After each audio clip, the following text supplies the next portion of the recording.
Fiang's POV. What? Ang malakas na boses ni Indigo ang gumising sa akin dahil umeko yun sa kwarto. Agad akong lumingon sa side nito and I saw him with his phone pressed to his ear, deep in conversation. Glancing at the wall clock, I saw it was only 5 in the morning. Sino kayong tatawag dito ng gantong oras? Naramdaman siguro ni Indigo ang titig ko dahil sumulyap ito pero hindi umimig. Salubong lang ang kilin to as he listened intently. Pagkaraan ay ilang sandali sa wakas tinapos na nito ang tawag, nagpakawala na isang mahabang buntong hininga. Bakit? Di ko napigilang magtanong.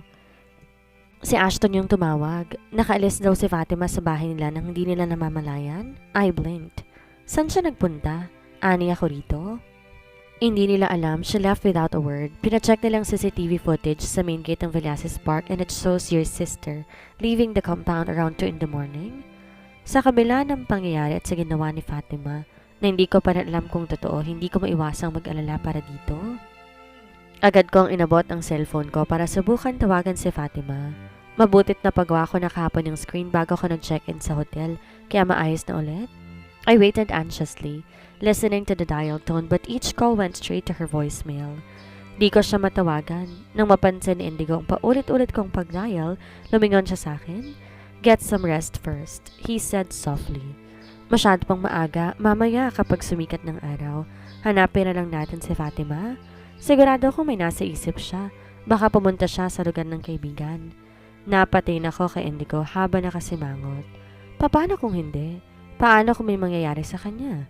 Bumuntong hininga ito at binigyan ako ng isang panatag na tingin. Kilala ko ang kapatid mo, Fiang. Kahit nga simpleng bagay humingi na sa klolo eh. So I doubt to just leave Ashton's place without a plan. Kampante ako meron tong tatakbuhan, kaya to umalis ng ganong oras. Natahimik ako. Matapos sa mga taon ng paninirahan kasama si Fatima sa bahay ni Dad, naramdam kong halos hindi ko na siya kilala. Ngunit si Indigo kahit papaano. Tila naiintindihan si Fatima ng napakadali. How could he read people so quickly while I was left second-guessing my own sister? Saan ka pupunta? Tanong ko kay Indigo nang tumayo sa kama at palabas na ngayon sa kwarto namin. Bit-bit ang phone niya. Walang pang itaas at sweatpants lang ang suot nito. Natulog siya ng ganon. Di ba siya nilamig? Huminto si Indigo saglit nang mahawakan niya ng door handle at lumingon sa akin. Sinubukan kong bulabugin si Mamila at Daddy Lo. I'm sure they won't turn me down if I ask to help finding Ninang Ella. Dahil bukod sa akin gusto rin lang magkaayos tayo. With that, he opened the door and stepped out, disappearing down the hall. 6:00 na ng umaga, nakapagluto na ako ng almusal at kasalukuyan naghahain. Si Patrick ang kasama ko sa dining at nakapwesto na sa upuan niya. Di natuloy ang paglipat ito sa apartment dahil hindi ko rin inaasang pipilitin ako ni Indigo kagabing bumalik dito. Anyway, nasa living room to, still waiting for the news about Fatima. He was already dressed, but not in his usual work attire, just casual pants and a black Guess polo shirt. Mukhang wala tong balak pumasok ngayon sa Azuma Entertainment. Katulad ko. Di pa rin kami totally okay kahit magkasama na kami dito sa bahay. Di ko siya masyadong kinakausap at iniiwasan pa rin. Kinontact ka na ba ni Fatima? Tanong ko kay Patrick dahil hawak nito ang phone niya. Seryosong mukha habang nakatingin sa screen. Not yet. Mabilis nung inangat ang tingin sa akin para salubungin ako. Pero nakita mo na ba ang balita? Pagkasabi, agad akong na-curious so I impulsively snatched his phone. Nang magbaba ako ng tingin sa screen, bumungad sa akin isang article sa internet na pinagkakaguluhan ng mga netizens. Skandalo in high society. Indigo Castagna Azuma and Fiang Conrado headed for divorce amid allegations of a third party. The article was now all over the internet, quickly becoming a hot topic among netizens. Tila sumikip ang puso ko habang pinagmamasdan ng headlines. Di ko akalaing lalabas na sa publiko ng ganito kabilis. Sino nagkalat nito sa media? Alam ba ni Indigo ang tungkol dito? Habang nag-iisip ako'y narinig kong mga yabag nito papalapit sa dining room. Agad kong binalik ang phone ni Patrick at tina nag-abala pang i-check ang comment section sa article. Nakita mo na? Tanong ni Indigo pagkaabot niya ng phone niya para ipakita sa akin ang balita. Imbes sumagot, bumuntong hiningakot na upo sa bakanting upuan. Si Indigo sinuklay naman ang buhok niya sabay sabing, malakas ang kutob ko. Si Fatima naglabas ng problema natin sa media. Walang sino man sa aking pamilyang gagawa ng ganito. Ani Indigo sa naiinis na boses. Habang ako hindi ko alam. Hindi ko ma-imagine na magagawa yun ni Fatima. 3 days later, bukod sa pamilya ni Indigo, napilitan akong ipaabot sa kaalaman ni Dad at ng madrasa namin ang nangyari para kahit papaano makatulong din sila sa paghanap kay Fatima. Pero sa lumipas sa 3 araw ng puspusang paghanap namin sa kanya, wala kaming napala. Pati school na pinapasukan ni Fatima pinuntahan namin. Inisa-isa namin ang mga klase niya at malalapit na kaibigan para ipagtanong siya pero bigo pa rin kami. It was as if she vanished completely, leaving us with nothing but worry and frustration. The strain of it all led to a heated argument between me and Dad. Sinisisi niya pa ako sa pag-alis ni Fatima. Pinamukha nito sa akin na pabaya akong kapatid dahil kargo ko raw si Fatima. Lalo na't nasa poder ko ito. Mukha namang wala siyang pakialam sa kapahamakang dinulot ni Fatima sa pagitan namin ni Indigo, and somehow his sympathies remained firmly with her, as if she were the only one affected in all of this. Di nito alam, sobrang apektado na rin kami ni Indigo dahil hanggat hindi ko nakakausap si Fatima at nalalaman ang totoo, ay hindi ko rin magawang pakitunguhan na maayos ulit si Indigo at ang pamilya niya. There were too many what-ifs clouding my mind. What if totoong nagkaroon sila ng relasyon ng kapatid ko? What if kaya pinipilit ni Indigo at ng pamilya niya na isende siya was because they didn't want him to lose his inheritance? What if pareho lang kami ni Fatima na biktima ni Indigo? Time to go home. Natigil ang pag-iisip ko nang marinig ang boses ni Indigo. Di ko namalayan nakapasok siya sa opisina ko habang nakatayo sa tabi ng pinto. Yes, I finally had my own office. Noong isang araw lang ako lumipat and honestly, it was a relief. Sharing the same space with Indigo had become unbearable. The air too thick with tension and unspoken questions every time we were in the same room. Walang kibo na inayos ko ang mesa, tinampot ang bag ko para tumayo na rin.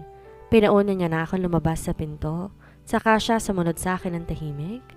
Mula pagsakay namin sa elevator, paglabas sa building, hanggang marating ang sasakyan niya, hindi kami nagkikibuan. Pansin ko pang nitong mga nakarang araw, magmula na mabuksan ang isyo kay Fatima, parang masiglang espiritu na minsang nagpaliwanag dito ay naglaho.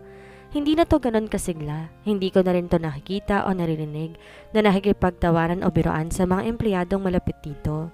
Maging sa assistant namin na sa Jonas at lalo na kay Patrick. Yung bahay namin na akala mo noon may fiesta or concert sa ingay, naging tila simbahan sa sobrang katahimikan. Kung di ko siya kakausapin, hindi niya ako kakausapin. Kapag kumakain, pinapunta ko si Patrick para tawagan to at nagsisimula na kaming lahat nang walang kahit isang salita. Ang conversation lang namin sa araw-araw tungkol sa trabaho kapag narito kami sa Azuma Entertainment. Sa pakiwari ko'y para to nagtatampo base sa mga ikinikilos nito. Nataranta ako nito, why did he have the nerve to act hurt? Kung sinong may karapatang makaramdam ng ganon, ako yun. Ako yung naiwan sa dilim, the one questioning everything, and yet he was acting like he was somehow the one na nagawan ko ng mali. Kainis. Wala pa bang balita kay Fatima? Sinubukan kong basagin ang katahimikan dahil nakakabingi na. Malapit na kami sa bahay and still we hadn't exchanged a single word. Umiling to bilang tugon kaya lalo kong nainis. Wala ka bang dila? Bakit di mo ako kinakausap? I'm the one who should be upset, the one who has every reason to pull back and not want to speak to you. So why are you acting this way? Bakit? Anito sa akin. Porket lalaki, hindi na ako pwede magtampo? Porket babae ka, ikaw lang pwedeng masaktan at hindi mamansin? Sa tingin mo ba hindi masakit ang pakikitungo mo sa akin? Pinaliwanag ko ng side ko. Buong katotohanan ang sinabi sa iyong lahat, pero ano? Duda ka pa rin? Wala kang tiwala sa akin? At paano kung umabot isang buong taon bago mahanap si Fatima? Will you keep ignoring me and looking at me with suspicion the whole time? Dahil lang di mo siya nakakausap at nasisigurong lahat? Kapag nakita na natin si Fatima at napatunayan kong labas ako sa problema, sinasabi ko sa Ifyang, luluhod ka sa sando para lang mapaamo mo ko. Di ko napigilang mapairap sa sinabi ni Indigo. Di na lang ako kumibo, pinipiling wag nang makipagtalo pa. Sa halip, tahimik akong naupo, naghihintay, hanggang makarating kami sa bahay. Habang papalapit kami, napansin kong isang itim na SUV, nakaparada sa labas ng gate sa driveway. Hindi pamilyar sa akin ang sasakyan pero gustuin ko mang magtanong kay Indigo kung sinong posibleng bisita namin. Pinigil kong sarili dahil may tensyon pa sa pagitan namin. Pagpasok sa bahay, nadatnaman namin si Patrick sa sala. Nakaupo sa tapat ng isang babaeng nakasuot ng formal. Ang postura, profesional at composed. Ito'y bakang nasa mid-40s na may kalmadong otoridad. Nang marinig kaming lumapit, napalingon sila ni Patrick sa direksyon namin. Tumayo ang babae mula sa couch, sumakbang papalapit sa akin at nilahad ang kamay. You must be Fiang, right? I accepted her hand at tumango. I watched as she turned to Indigo, shaking his hand next. And you must be the man, Indigo Castagna Azuma? Matapos tumango ni Indigo, bumalik sa upuan ng babae at sinanyasan niya rin kaming maupo sa harapan niya. Anyway, I'm Dr. Mendoza and I'm a psychiatrist. Ikaw ba nagpapunta sa kanya rito? Mabilis ang baling sa akin ni Indigo. Nagsalubong ang kilay ko na may pagdududa. Napakurap ako at nang di sumagot, tumingon si Indigo sa babaeng nasa harapan namin. I'm sorry, doktora, hindi namin kailangan ng tulong ninyo. Tampururot lang ako pero wala akong maluwag na tornilyo. Buo ang isip ko. Nakangisi si Dr. Mendoza sa sinabi ni Indigo. No, hindi ako nandito para sa'yo. Who then? Kunot noon ni Indigo, sabay baling sa akin at kay doktora ulit. Sa asawa ko? Pinawi ng tawa ni Indigo ang tensyon ng kwarto. Yun ang unang tunay na tawang narinig ko mula rito na magsimula ang lahat ng kaguluhang to. Kung narito ka para kay Fiang, doktora, let me thank you in advance. Hindi rin siya. Kalmadong putol ni doktora. Oh, ba't ganyan ka makatingin, Kuya Indigo? Si Patrick nang siya ng sunod na balingan ni Indigo. It's not me. Tutol ni Patrick habang tinaas sa mga kamay. Kung wala sa ating tatlo, Indigo turned back to Dr. Mendoza, confusion clear in his expression. Sino? Nagpunta ako rito dahil nakita ko to. Nilapag ni Doktora ang cellphone sa center table na nakapagitan sa amin. Nakarap sa amin ang screen at naroon ang tungkol sa divorce rumor namin ni Indigo. Yeah? Nanatili akong tahimik at pinagmamasdan lamang siyang mabuti. I came to help you both as a couple. She began, choosing her words thoughtfully. Una sa lahat, alam kong hindi totoo ang paratang ng third party. Magkasunod na kaming sinulyapan ni Indigo. At paano nyo naman nalaman yon? Tanong ko at di may tago ang pagdududa. Nagpatuloy si Dr. Mendoza ng walang pag-aalinlangan. Nandito ako para tulungan kang mas maintindihan din ang sitwasyon ni Fatima. Fatima? Tumaas ng bahagya ang kilay ko. How do you know her? Isa siya sa mga pasyente ko and I also know that she's the source of this rumor. Wait, what? Alam mo kung nasa ng kapatid ko? I ask. At that moment, wala akong pake kung bakit nandito si Dr. Mendoza or anong plano nitong pag-usapan. Ang gusto kong malaman kung ligtas si Fatima at kung alam nito, saan ko siya hahanapin. Yes, actually nasa bahay ko siya. She needs proper counseling kaya hinayaan ko siyang magstay sa akin. Isa pa ang sabi ni Fatima, wala raw siyang tutuluyan. I let out a sigh of relief. Feeling a weight lift off my shoulders. Ligtas ang kapatid ko. Wait, Doc, singit ni Indigo. Paano mo naging pasyente si Fatima? Alam ko, nilalabag ko ang pagiging kompedensyal sa pamamagitan ng pagbabahagi ng impormasyon ng pasyente ko nang walang pahintulot niya. Pero napakarami mong hindi alam tungkol kay Fatima. Mga bagay na hindi niya gustong malaman mo o ng kanyang pamilya. Gayunman hindi ko na kayang itago to sa mabuting konsensya, lalo na ang pag-alam na siya ang pinagmula ng chismis na kumakalat online. Ang salita ni Doktora nakabitin ng husto sa hangin at isang di mapakaling pakiramdam ang namuo sa aking puso. Anong tinatago sa amin ni Fatima all this time? Matagal ko na siyang pasyente at dahil yon sa pagkawala ng mommy niya, si Nina. Dr. Mendoza explained gently. Nahirapan tong tanggapin ang pagkawala ng mommy niya kaya kailangan ito ng counseling. Pagkatapos sa ibabaw ng kalungkutang yon, dumating ang panggigibit mula sa iyong daddy. His high expectations, the demands he placed on her for her studies. Nanatili akong tahimik at matamang nakikinig sa mga sinasabi ni Doktora. I had no idea the depth of what Fatima had been carrying or how much she'd been dealing with on her own. Gayunman, hindi ko pa rin maintindihan ang point kung bakit niya kami dinamin ni Indigo. But it's more complicated than that, Fiang, Dr. Mendoza said, turning his attention to me. Fatima has been suffering from borderline personality disorder. What? She developed borderline personality disorder after her mother's passing. Most of the time na ma-manage yon ng maayos, but during period of intense stress or fatigue, especially from academic pressure, she experiences paranoia and dissociation. Ani pa nito. Napatulala ako. Oo, alam ko naging mahirap sa kapatid ko ang pagkawala ng mommy niya. Dahil ganun din ako nung nawala si mom. Pero di ko naisip ang lawak o komplikasyon ng tunay niyang kinakaharap. She struggled to manage her emotions and lacked the ability to self-soothe. Patuloy pa nito sa kalmadong boses. May nilabas si doktorang folder sa bag niya. Binuklat yon. her expression a mix of professionalism and empathy.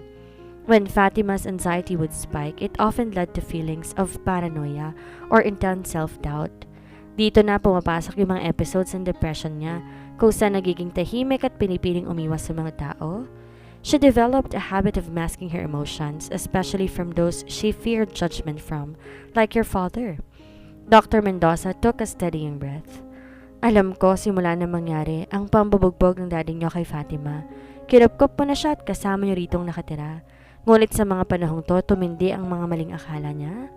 Binuksan niyang muli ang folder at nag-slide ng isang transcript patungo sa akin. Naniniwalang kapatid mo na siya'y nasa isang romantikong relasyon sa iyong asawa, si Indigo Azuma?